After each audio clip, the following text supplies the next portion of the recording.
Trending na naman sa social media ang aktor na si Jake Cuenca matapos maglabas ng mga bagong sexy photoshoots na agad pinag-usapan ng mga netizens.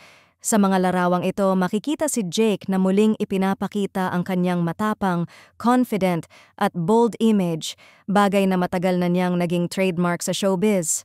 Ngunit hindi maiiwasan, may mga netizens na nagbigay ng magkaibang reaksyon. Para sa iba, nakaka-inspire daw makita si Jake na mas kampante sa sarili at proud sa kanyang katawan, samantalang may ilan namang nagsabing tila mas mapusok at mas daring na ngayon ang aktor kaysa dati. Ang ilan sa mga taga-subaybay ay nagbiro pa, mukhang gusto niyang ipakita sa lahat na masaya at confident siya sa bagong yugto ng buhay niya. Isang pahayag na agad nagpasiklab ng usapan kung may pinaglalabasan nga ba ang mga larawan. Matatandaan na kamakailan lamang ay napabalitang naghiwalay si Jake Cuenca at ang aktres na si Che Filimon. Bagaman parehong nanatiling tahimik at magalang sa isa't isa, hindi na iwasan ng mga netizens na iugnay ang mga sexy photos ni Jake sa kanyang post-breakup phase. Para sa ilan, tila revenge glow-up ang dating ng aktor, isang paraan upang ipakita na okay siya, moving on, at patuloy na nag-e-evolve. Ngunit ayon sa mga tagahanga ni Jake, wala raw masama sa kanyang ginawa.